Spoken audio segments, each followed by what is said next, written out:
back for another Talk About It Tuesday, and I have some really exciting information I want to share with you, some insight that I believe will help you progress.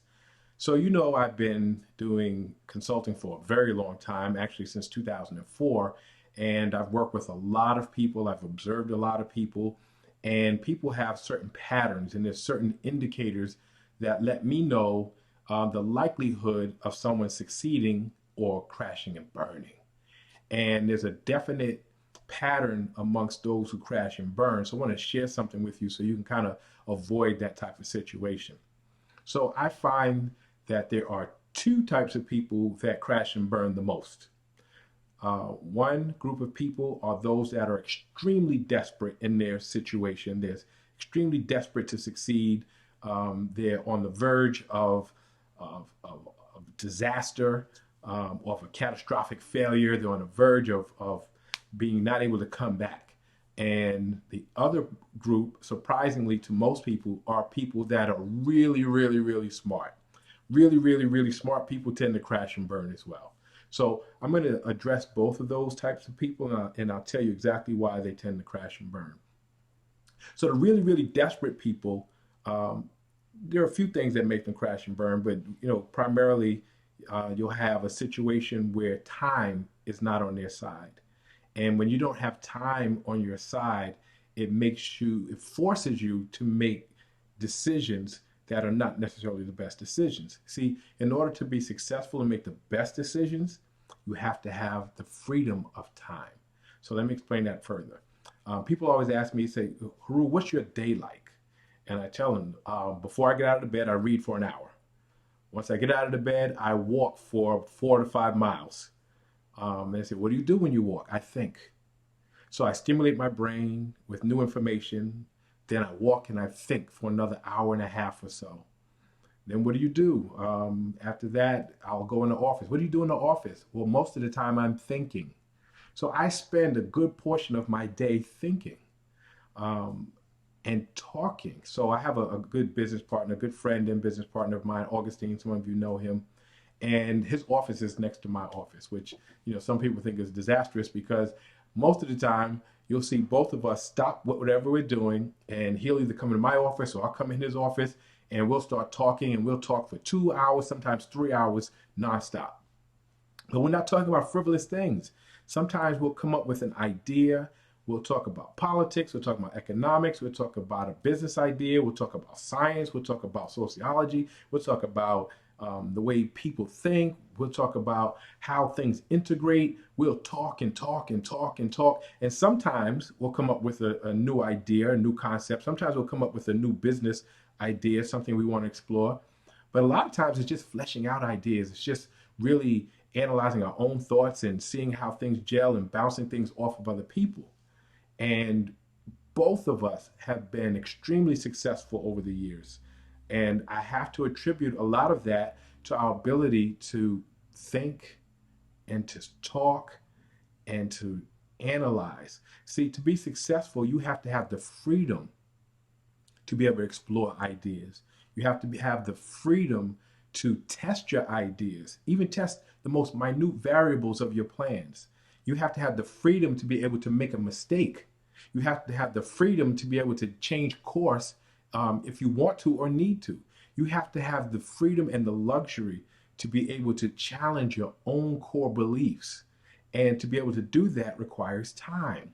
And people who don't have time don't have that freedom. And so they're forced to make split decisions. They're forced to make decisions out of desperation. They're unable to test their ideas, and they're forced to do it. And most of the time they fail. Failure is a part of a process of growth. Failure is a part of a process to getting to a great product. And if you're desperate, you don't have that ability. They don't have time on their side. Now, why else is time important? Time is also important to develop the knowledge and the skills that you need to be successful. Time is also necessary to foster relationships and to nurture those relationships so that you can have a network of people that support what you do and can give you the resources that you need. So desperate people who are in the most critical situations, who I would want to succeed more than anyone tend to crash and burn. So, the bottom line is if you're, and desperation can be emotional, right? You can emotionally make yourself desperate. I have people all the time, I hate my job, I need to quit now. Okay, you're not in a position to quit your job. There's usually a gap between when you're emotionally ready and when you're physically ready, meaning that you have the things in place to make it happen. And so, uh, time, the luxury of time, the ability to what people call waste time is so important to be successful. And the more time that you get, because the more successful you get, the more time you'll have on your hands, it becomes this um, cycle of success, right? The more time you have, the more you can think, the more you can make mistakes, the more you can contemplate, the better off you'll do. So the more successful you become, which gives you more time in this never-ending cycle of gaining more time and getting more success. So that's one group of people that I say. So desperate people, you got to find a way to stretch out that time. You have to find a way to use the expertise of others so that you don't force yourself to make bad decisions. And then again, the other group of people that I say have a difficult time being successful are really, really, really smart people. I find that the more intelligent people are, the harder it is for them to be successful because one, they don't challenge their core beliefs. And number two, the biggest mistake they make is they believe they can just Google search everything.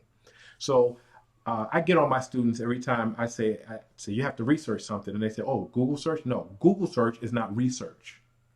There's a major difference between a Google search and research. I have very little faith in a Google search, and some of you think I'm crazy. I have very little faith in a Google search because if you Google search something, the best answer doesn't pop to the top. What pops to the top? Well, Google has an algorithm, and it has nothing to do with the most appropriate information or the best information for your situation. So a lot of it has to do with like really crazy things. Does your Is your content long? Is your content supported by visual aids? Is your website HTTPS? Is your website mobile ready? It has these really weird criteria that have nothing to do with the validity or the rightness of the information, and a lot of it has to do with the popularity of it. And so what happens is information has become um, based on an algorithm instead of what's best for you. So really smart people, what they do is they just Google search an answer or they Google search a method, and what pops up is not necessarily the best answer. So people who do search engine optimization, if they have a well-known brand, they immediately pop to the top. Where somebody who has phenomenal information, who's not as popular, who doesn't have the tech skills or something like that, their information could be the most incredible information and it's pushed down 1,000 pages and you'll never see it. So really, really smart people who try to do it themselves crash and burn almost every time because the information that they get from Google is horrible. It is not the best information. It's not the most appropriate information. And they think they know so much that they don't go to seek the help of others. So, how do desperate people get around it? How do smart people get around their shortcomings? The best way is to create relationships with people who are actively doing something that you want to do and are successful at it currently. Not successful at it 5 years ago, not successful at it 10 years ago, because the world is changing so rapidly. Even if they were good at it 5 years ago or 10 years ago, the information that they have is already stale. It's probably obsolete already. So uh, go back to old fashioned research. You have to read, you have to talk to people, you have to gain experience, you have to get a mentor, you have to do trial and error, you have to do iteration, you have to do all these things. That's how you gain real usable information. So, not saying Google has no place, but that should not be your primary way to research anything. If anything, it should supplement what you're trying to do and stop going for what's on top. Dig, dig, dig, dig, dig till you get to those latter pages because you'll find the gold hidden under all that stuff there.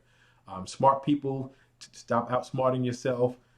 Seek the help of others who have an area of specialty that you need to know about. And I'm going to wrap it up for now. So that's my Talk About It Tuesday. Don't crash and burn. Don't outsmart yourself, and don't get yourself in a desperate situation where you make desperate decisions that will accelerate your burn. See you next Tuesday.